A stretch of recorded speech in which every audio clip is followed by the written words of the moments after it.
Welcome.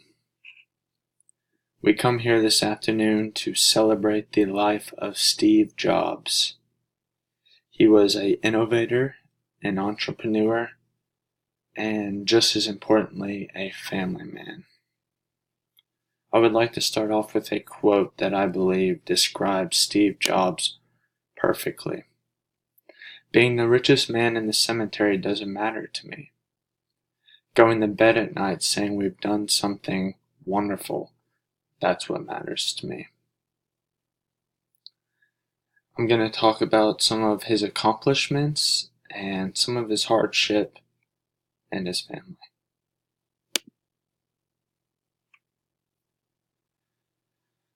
In 1976, Steve Jobs and Wozniak started up Apple Inc.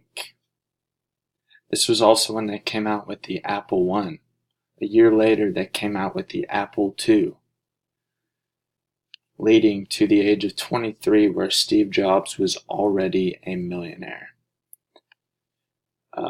which is very hard to fathom. Most of us cannot even imagine being a millionaire at the age of 23.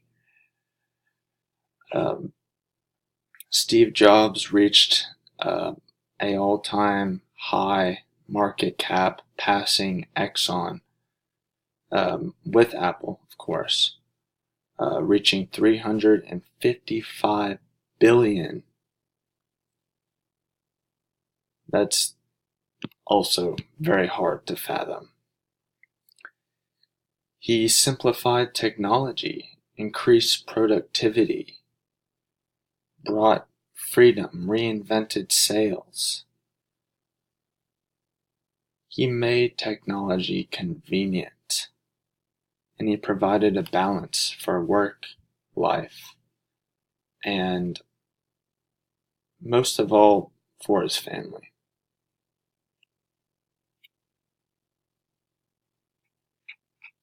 I'm going to move on to some of his hardships he had to face.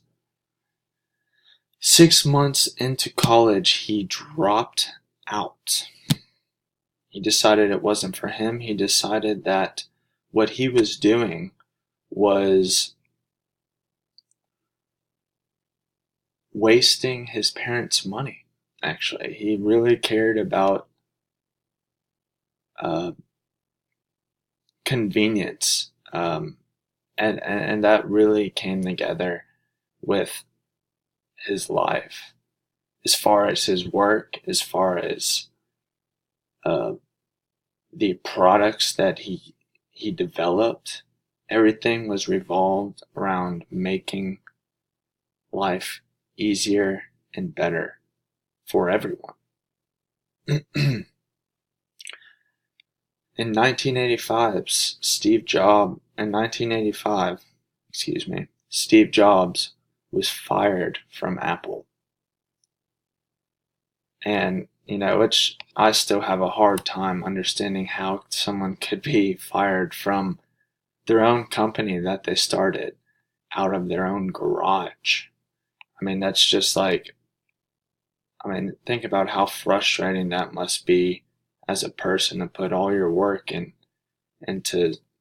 dedication into like I said, a project he started in his garage, and then he was fired from his own company.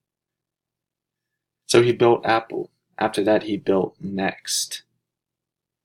Also invested and basically became a stockholder, part owner of Pixar. And shortly after this, he got pancreatic cancer. And he still dealt with these hardships until the day before he passed.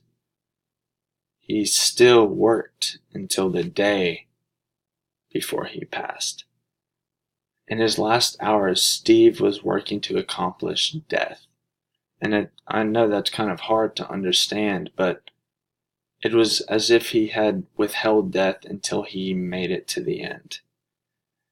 It's very obvious that ambition flowed through his veins, and he did whatever he could to make things convenient, the best that they can be for himself and everyone around him.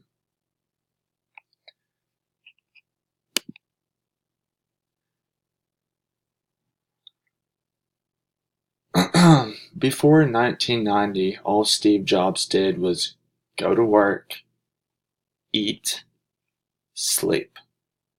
That was it. He saved, he did everything you were supposed to. And after he got married in 1990, he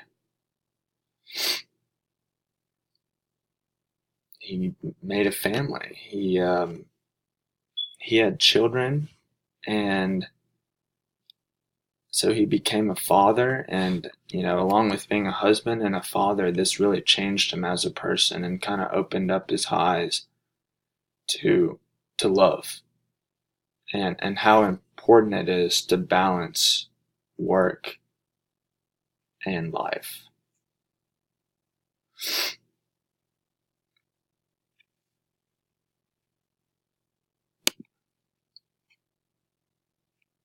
I would like to finish off with another quote that I think rounds out who he learned who he was as a person, and why it's so important to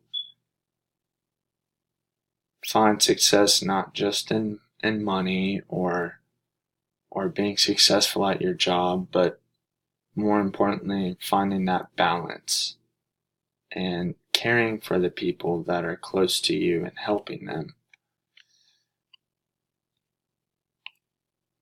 That was one of the things that came out most clearly from this whole experience with cancer.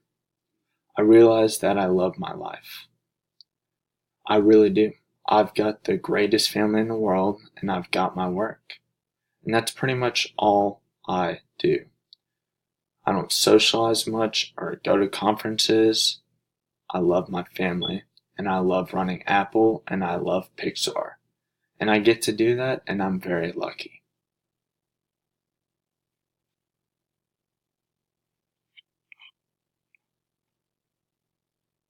I know this is hard to come into terms with, but Steve Jobs has moved on to a better life. And he inspired the world and everyone in it. And that speaks volumes over technological advance.